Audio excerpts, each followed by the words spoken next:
Hello, I'm Wayne Benson. Welcome to Wayne's World of Mandolin. Today we're going to jump right in on trying to expand on things that you've probably already done. That's a huge part of our channel that we have going here. The chord positions that we all think of as a chop. Bill Monroe's famous chop chord position can also be a foundational shape. It's a muscle memory just to use it playing rhythm. But this particular shape, if we take our pinky finger out of that whole concept, these three notes, that's the 1, the 3, and then we have another 1 here, or another G note. So all we need is this 5 note to complete the chord, and this would be what we call an arpeggio. We're playing those notes one at a time.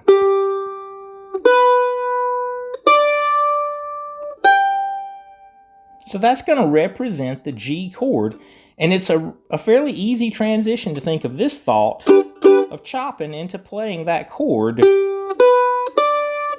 in that position. So this is a great shape to learn, and we also want to pay particular attention to the fact that this is the root note under the ring finger and also under the middle finger. That's going to be really important later as we move this around on the fretboard more. You can even check out a video that I have about note identification that might help you get started doing this beyond what we're going to talk about today, which is just good old G, C, and D. If you chop those chords, G, C, there's the 5th fret on the G string, that's a C note. Then I'm just applying that same shape. So then, you probably already figured this out. If I'm playing a D chop, same thing, I'm going to let go of that chord thought and play one note at a time.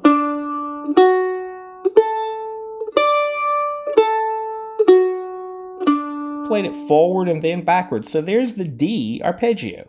Now those three shapes, obviously, we're going to need a lot more color than that to play music. It's just a foundational thought.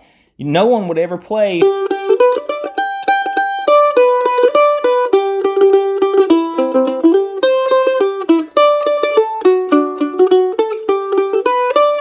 we don't get much done that way, but we have to have this foundation. I'll make an example out of it.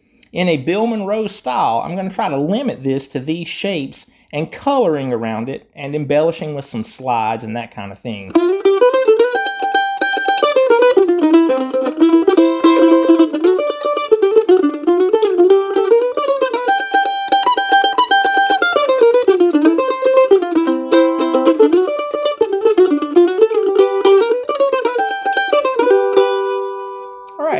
That sounded a little bit awkward, but trying to demonstrate these kinds of fundamentals many times it can. When we learn something like this, that one thought is never going to really drive your playing in any complete way, more than likely for even one solo. It's just foundational stuff.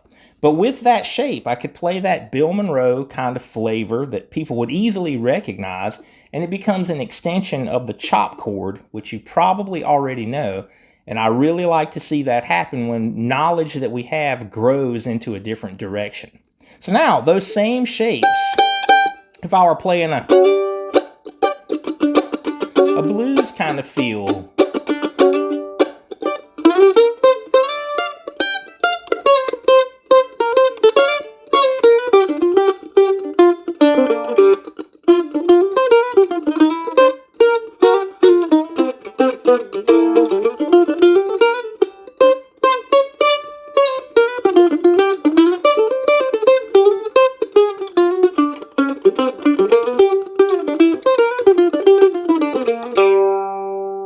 you could see the playing that was going on there is still based on those three shapes. For the last example of just using this as a fundamental, I'm going to play in a swingy, like a bouncy style.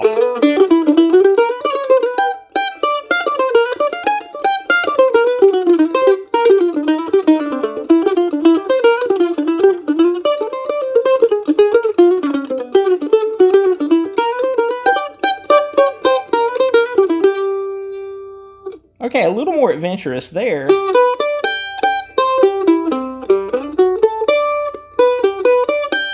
But at its core, still basically those three shapes and playing the color notes around them. But to get yourself started, before you even worry about any of those color notes, if you're just starting out, here's a great exercise. We're going to play 8 notes. Things musically a lot of times happen in counts of 4, counts of 8.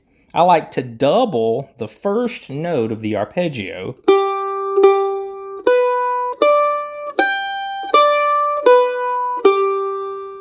One, two, three, 4, 5, 6, 7, 8. Then we're going to go to the C. Do exactly the same thing, doubling that first note.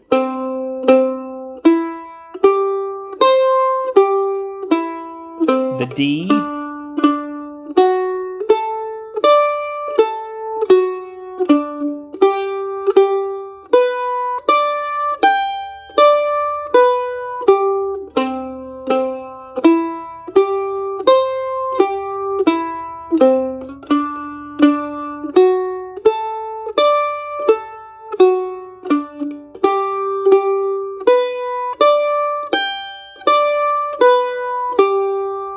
So this is going to be a great way to get yourself started moving those shapes around on the fretboard, and realize this is a lot bigger than just the key of G, or we're not really doing this exercise to develop coordination with our hands. It's going to help with all that, but it's a really big picture thing that we're never going to stop using. We're going to learn about voicings and how they work around these shapes, and we're going to be able to learn songs faster and to play different chord progressions that we might have thought were going to be a long time coming.